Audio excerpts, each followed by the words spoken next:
Hey guys, as you've already heard, or you should at least have heard about that, there have been so many changes becoming effective from the 1st of January 2024 in the tax sphere, let's say. And the government calls it a consolidation package, which basically means we need money, you will pay more taxes, we'll give you less benefits. That's the translation of it. Basically, it means that many benefits has been, like the rules for benefits has been changed. Many benefits and tax deductions have been like completely canceled, so you cannot use them anymore. And there are plenty of changes.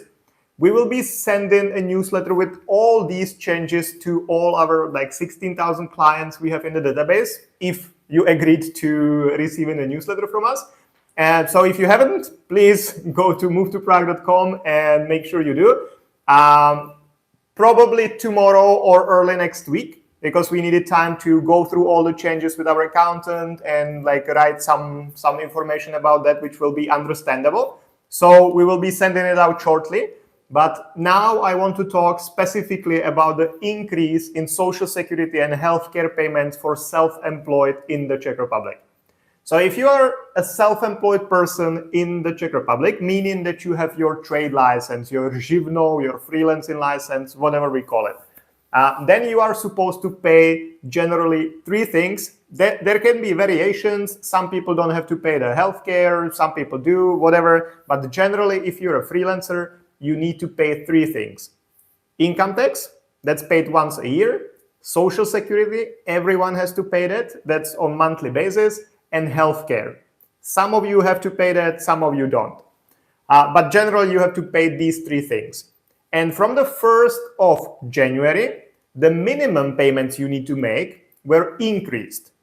The healthcare was not increased that much, but it was increased as well. But Social Security, there's a pretty big jump from the minimum payment of 2023 to the minimum payment of 2024. I will give you the numbers in a second, but to make it clear, if you pay the minimums, so last year the Social Security was somewhere around 2,922 or something. Healthcare was slightly less, like 2,700 something.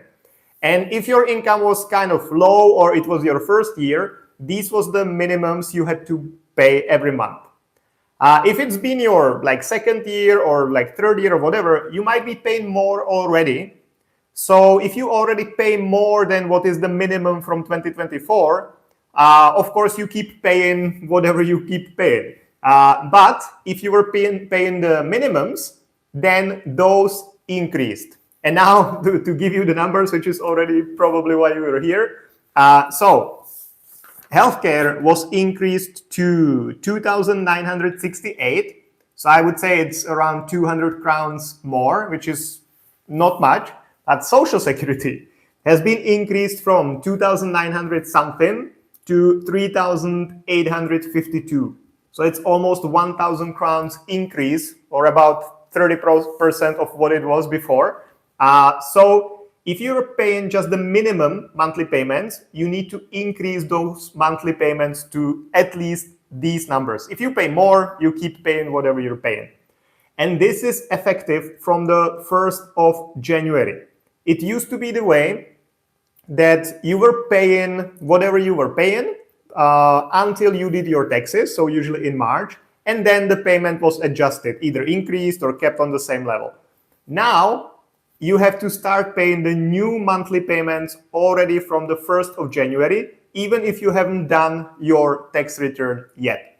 So if you have the automated payments set up, which most of our clients do, then you need to change those to match the new minimums, or if it already went through, if you have it set for a day before this live stream or before you watch the video, then you need to send the balance as soon as possible, especially if you're in some kind of like a residence permit application or a residence permit renewal where you need to have the proofs of no debts. Then you definitely need to increase this immediately, and you pay the balance between the last year's minimum and this year's minimum, so you don't have any debts there, and you don't get into any trouble with your application.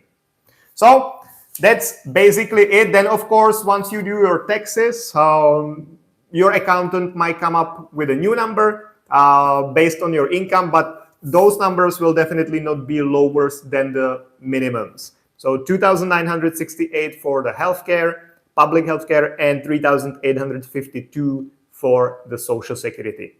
As mentioned, there are many more changes, like increase in the minimum salary, some taxation changes, and way more, and we'll be sending a newsletter about that to all our clients either later this week or early next week. So thank you very much, guys, for joining. Please share this with other freelancers who might miss this information and might be generating debt with these authorities. And if you have any questions, let me know. And see you again Monday, Thursday, until the end of the world. See you guys. Good night.